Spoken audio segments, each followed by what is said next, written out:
La présente conférence dirigée par le président du consortium, Badra Alou Sako, en présence de Madame Diawara Bintou Diawara, PFLM, M. Sirima Sako, CNSC, et le SG du consortium M. Hamidou Traoré, avait pour objectif de porter à public la déclaration résumant la lecture de la société civile sur la situation des réformes politiques et institutionnelles nécessaires pour l'organisation des prochaines élections, les enjeux et défis de la tenue des élections, et le chronogramme annoncé. Cette annonce fait suite à une rencontre qu'elle a organisée le jeudi 26 janvier 2023 dans le cadre de son initiative de positionnement harmonisé de la société civile pour la refondation de l'État et une transition réussie au Mali, et tient des avis des experts électoraux maliens.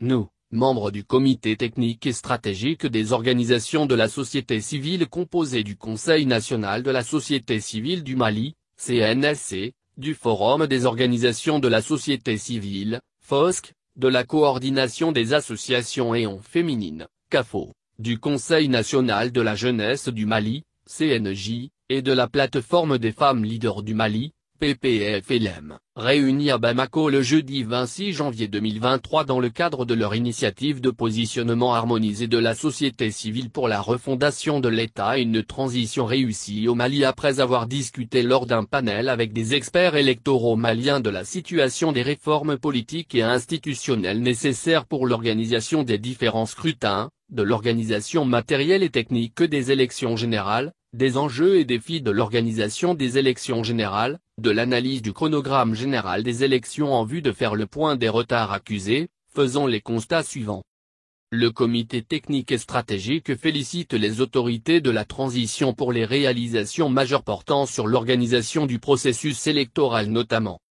l'établissement d'un chronogramme général de tenue des élections,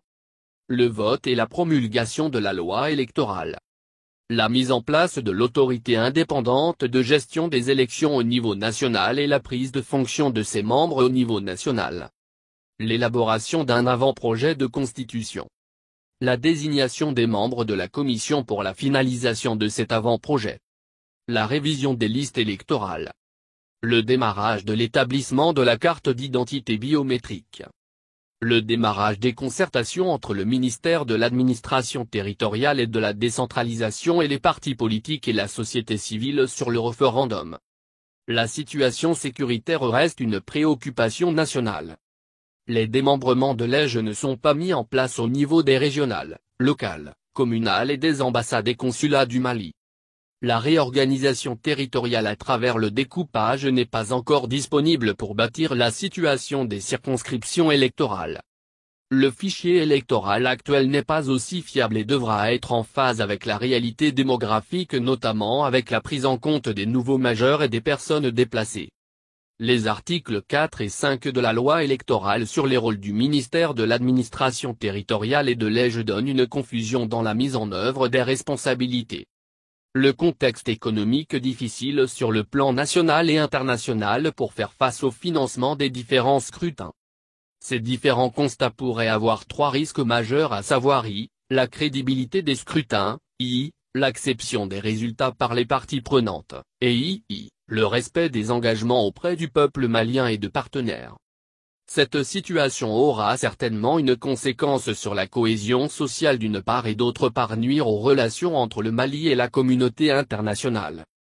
Au regard de ces constats et risques majeurs, le comité technique et stratégique recommande vivement de poursuivre la stratégie sécurisation du territoire et des différents scrutins diligenter la mise en place des démembrements de l'EJ au niveau régional, local, communal, dans les ambassades et consulats et leur opérationnalisation diligenter la réorganisation territoriale /loi à découpage sur une base consensuelle. À cet effet il est urgent d'inviter le Conseil national de transition à une session extraordinaire pour le vote du projet de loi en objet anticipé sur la révision du fichier électoral en y intégrant les nouveaux majeurs, les personnes déplacées, Les réfugiés et les femmes rurales adoptaient une mesure d'application de la loi électorale afin de clarifier les rôles et attributions de l'EJ par rapport au ministère de l'administration territoriale et de la décentralisation dans le processus électoral, garantir l'indépendance de l'EJ dans le processus d'organisation des scrutins engagés sous la responsabilité de l'EJ, un cadre de concertation entre l'EJ,